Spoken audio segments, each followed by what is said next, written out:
It is draft day, ladies and gentlemen. It is draft day. The biggest day of the year in the offseason, trying to get that new rookie, that shiny toy that's going to help lead us to the promised land. Now, in this video, we're going to do the draft. As you see right now, we're recapping what happened in free agency. And, of course, we're going to knock out the 4 preseason games. Now, this is a sim series, but if you want me to do a regular franchise, I guess you guys can let me know. Maybe we'll do that. Maybe not. You never know. We got a lot of things going on the channel. I'm trying to cut things down so you guys know exactly what to expect on a daily basis. But anyways, man, as you guys can see, these are the guys that signed with other teams around the league. But let's see who we were able to pick up in this free agency frenzy. Aldon Smith is now a Chicago Bear. That's right, he's 87 overall. He fits our scheme because, of course, we run a 3-4 now in Chicago. For the longest time, it was a 4-3, but now it is a 3-4. Russell Okung. We also picked up Kirk Cousins, Phil Taylor, Tonio Cromartie, Tremaine Brock, Branch, and of course McCullen, who did play for the Bears, I believe, last year. It really doesn't fit our scheme, so we can't find a middle linebacker that does. We might have to just find one in free agency, but more on that a little bit later. So Oakland has the first pick in the draft, and in Oakland Raiders fashion, they go with one of the fastest players in the draft, Doyle, the receiver. He is number 1. Now, I was maybe thinking about drafting the quarterback, even though we did just pick up Kirk Cousins, and they pick up Scott. Scott was one of the guys I was looking at because he was the only good quarterback in this draft. So I was like, you know what? Maybe we should back out of this here pick. Maybe, just maybe, but nobody wants to move up to the 3rd pick. So I was like, okay, it's time to move Jay Cutler because the quarterback is what I wanted, and I really don't feel like there's anybody worth taking with that number 3 pick. If we do take somebody, it might be a stretch. So I was trying to move that pick, but nobody wanted that pick. So right here, I'm trying to shop around Jay Cutler. I'm offering people Jay Cutler with a 2nd round pick to get his horrible contract and get his horrible behind off of my team. We go to the Broncos first to try to trade him back to Denver. They're like, we've had that problem. We're not doing that again. I go to Arizona. Can I get Pat P for Jay Cutler in the 2nd round pick? They're like, heck no, you tripping. Then I go to New England like, hey man, Malcolm Butler, you guys need a quarterback. That's number 1 team need. Tom Brady is no longer there. Let's try to get Malcolm Butler. They're like, nah, son. But then the Rams, who also need a quarterback, they're like, you know what? We'll give you guys Todd Gurley for your 2nd overall pick, the 35th pick in the draft, and Jay Cutler. And I'm like, I'm jumping at that.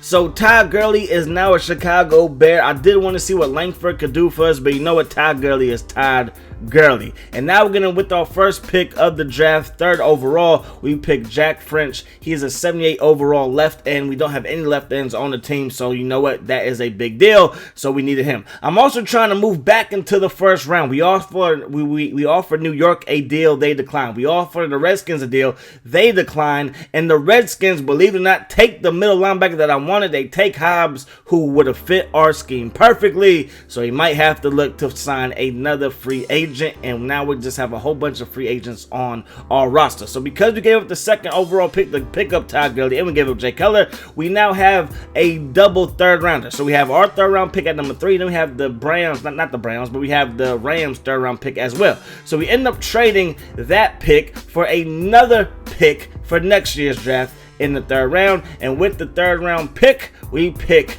Everett. That's right, another defensive lineman. We are trying to stack up our defensive line. Now, his overalls really aren't that good. He has 99 size, so he's just somebody that's going to be there to eat up space. And now in the 4th round, pick a receiver, Matt Woods. Why did I pick him? 98 jumping ability. And in John Fox's scheme, because I have to rely on the coaching, he likes position type of possession, type of receivers. Julian Banks, we pick him, or Blake, we pick him up. He is a fast cornerback. Moss, he is another defensive end, another left end. We pick him up as well. And then last but not least, we also pick up Gordon Russell. And actually, Gordon Russell was kind of a sleeper pick. He was one of the better tight ends in the draft. He was projected to go in the top 5 rounds, and we get him in the 7th round. So I am not mad at that at all. But you see our quarterback position, we are sitting at an F because Kirk Cousins, he's the only quarterback on the roster. And of course, we only have one fullback on the roster, and he's actually a running back in Langford. So we're going to end up signing Nick Foles. That's right, Nick Foles. He is going to back up Kirk Cousins. Yes, Kirk Cousins will be our starting quarterback going into the next season. Now, our center position is currently held by a left guard, but he is an 87 overall left guard. He turned into like an 86 overall center. But I did do my due diligence to look up a center, but those centers are trash. So we pick up John Connor at the fullback position. Now, I'm looking at right end. We did pick up a couple left ends in the draft, and we even picked up a right end in the draft. But you know what? I feel like we have to beef up that position a little bit more. So we're going to go out and we're going to sign Tyson Jackson, 30 years old, from LSU to a 1-year deal. He's 84 overall, I believe. So you know what? Or 80 overall, excuse me. So we will pick him up. And we're also going to pick up Brandon Spikes. I had him in my Jets Connected franchise last year. And you know I'm going to bring him to the team this year. A 1-year deal. We're going to look to beef up that position next year with a better free agent or at least somebody in the draft. So there it is, man. We only picked up 6 rookies in this year's draft because we traded away the 2nd overall pick, but we will have 8 draft picks next year. That's right, 8 draft picks next year. I want to see what Kirk Cousins can do. We got Todd Gurley. Kevin White is healthy and ready to go. We got Alshon Jeffries locked up for the next 7 years. Let's kick off the preseason. So this is how it's going to work. We can go into the game. We're just going to hit end game in the simulation. And we have a 14-0 lead versus the Denver Broncos. That's right, a 14-0 lead versus the Denver Broncos. Make that 21-0 versus the Denver Broncos. I'm like, you got to be kidding me. They still got Von Miller. They still got Malik Jackson. And we putting up numbers like this on them. We're in the 3rd quarter, and it is 30-6. Man, oh man, was I excited to see this, man. 37-6 now. Wrapping up the 4th quarter. We get some more points, making it 47-6. Oh my gosh. We just put a straight beat down on the Denver Broncos, and then I guess we got a safety.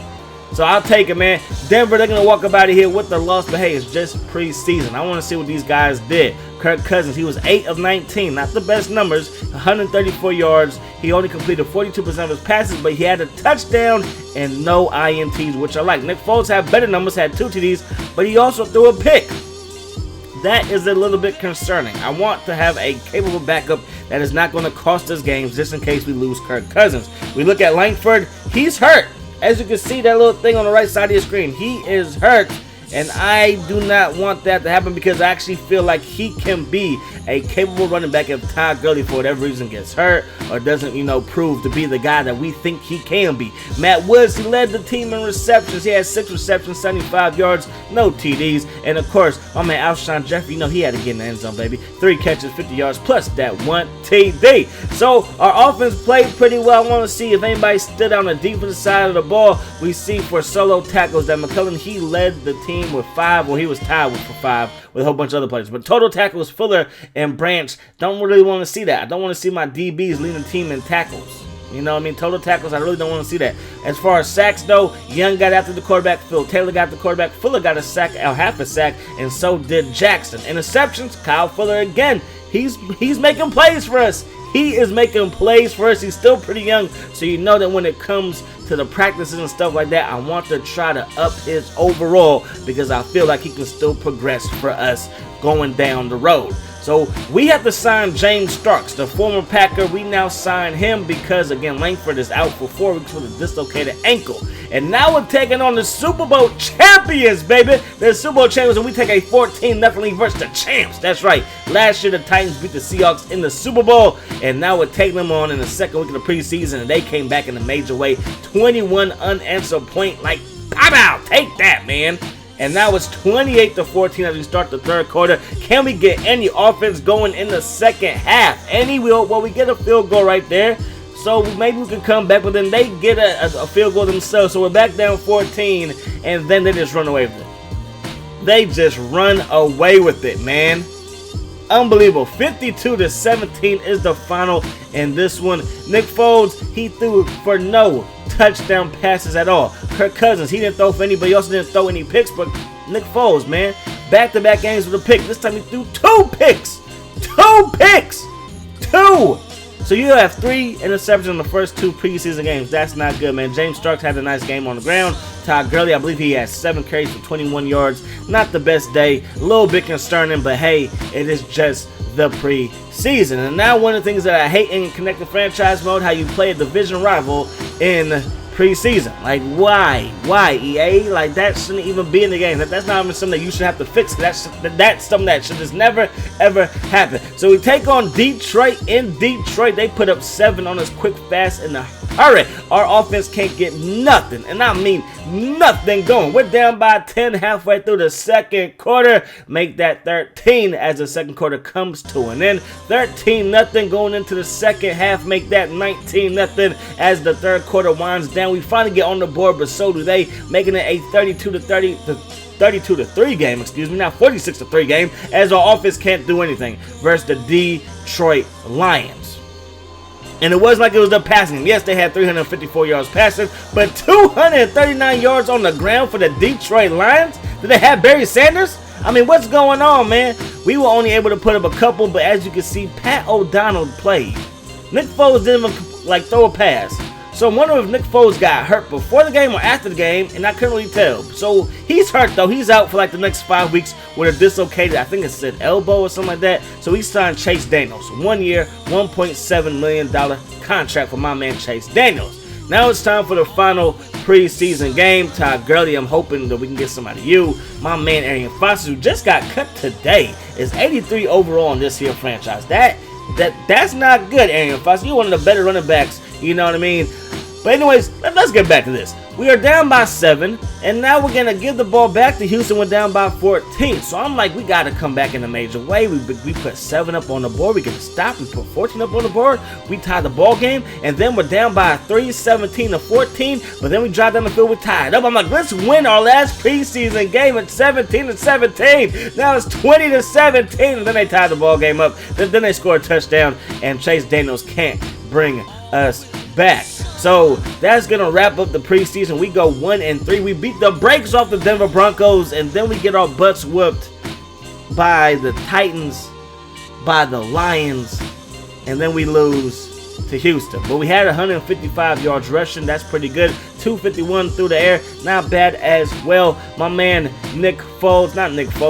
Chase Daniels, he played pretty well. 19-39, completed 48% of his passes. Kirk Cousins, he completed only 36% of his passes. Then Pat O'Donnell, he got playing time again. I don't know what's going on with that. Maybe it was a fake punt for all I know, man. But we check out the rushing numbers, and my man James Stark, 22 carries for 86 yards. That is actually pretty good. Todd Gurley, he averaged 4 yards a carry. Only had 3 carries for 12 yards, man. So I was looking through the roster, and in watching the preseason, I forgot that I signed Aldon Smith. Aldon Smith has not done anything for us this whole preseason. Not a sack, not a nothing. Not nothing. That's concerning as well. Now, this is a 5-year plan to try to get Chicago back to where it needs to be, man. But my big-time free agent signings, they got to step up. Got to step up in a major way, man. And so far, Aldon Smith has not done that. So I'm wondering if it was a mistake signing you, Aldon Smith. Well, that's going to wrap it up. Hope you guys enjoyed the video. As always, I enjoyed bringing it to you. Hope that the rest of the day is the best of your damn. See you later. Peace. House.